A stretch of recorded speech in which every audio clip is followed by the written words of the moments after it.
Hello and welcome to this episode of Wunderbar Garage. I'm going to give you a quick update on our W140 project, 1995 S320. We purchased for $1,000, paid $160 to have it towed over from Scottsdale, and then around $40 in registration. So we had $1,200 into it. We've added about another $200 in parts and materials over the last week, and I'll give you a quick update as to what's going on. So we knew it had a transmission issue, but we weren't sure exactly what the transmission problem was. So what I did in the last week and a half was I drained and refilled the transmission. I also pulled the transmission pan and looked at it. It was quite clean, but we knew it was having a reverse problem.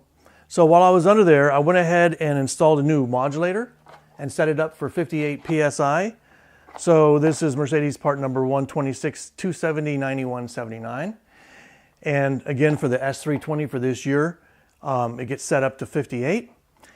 And so after changing the fluid and setting up the modulator and replacing one vacuum fitting, what we found was on all the forward gears, everything's working fine now, but on reverse, the modulator oscillates.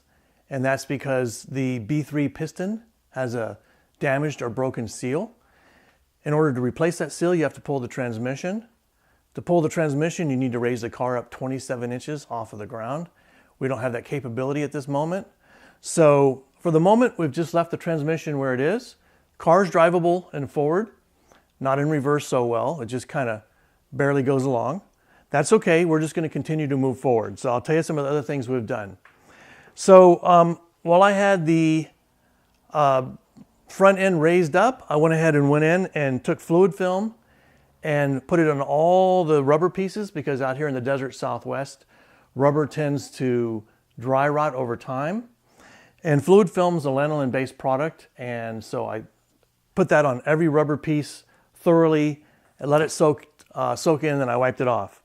Then I went through all the electrical connections and used some Deoxit D5, either that one or the Deoxit Fader Lube, depending on what the application was.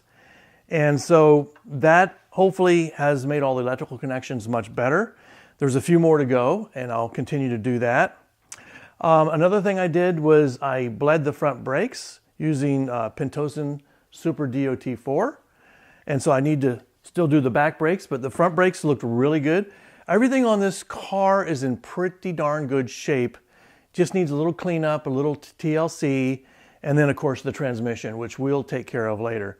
I also used some Mission automotive silicone paste on different things to lubricate them. So we also found several instances of missing wire ties or broken wire ties or broken clamps and things. So I actually went through my Toyota collection of clamps and replaced a lot of clamps on here because I had ones that fit from Toyota. And I used some Panduit wire ties and wire tied everything I could. Had to fix a couple of cable harnesses because this had the biodegradable harnesses. We think most were replaced years ago, but we did find a few areas where I had to take care of that. And so that's the basic update for that part so far. Now what we've found for things we need to replace are there's a panel right here, and this piece here is broken off of it. I'd like to just get this door assembly if I can. I don't think Mercedes offers it separately anymore. I think I have to buy the whole panel. That's something I'll look at doing later. It's not that expensive. Also, both of the front glass pieces for the headlights are chipped. This one actually has a hole in it, so these are gonna have to be replaced. And again, that'll come later. But other than that, everything in the engine compartment looks pretty good. I degreased it once. I'll degrease it again later once I've gotten a few more things done. And what we're going to do right now is we did a initial cleaning of this engine compartment.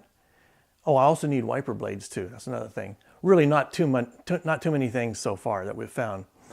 But we're going to go through and do a quick final detail of the engine compartment, and we'll show you that here in just a second.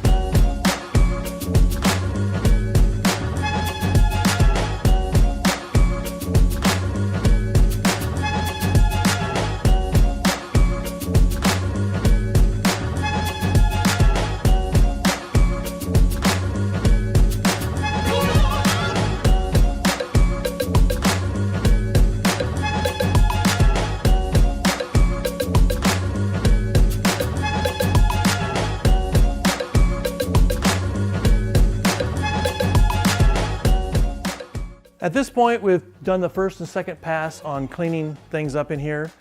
Eventually, we'll do a little more cleaning and replacing plastic covers and various other things as we come across different things.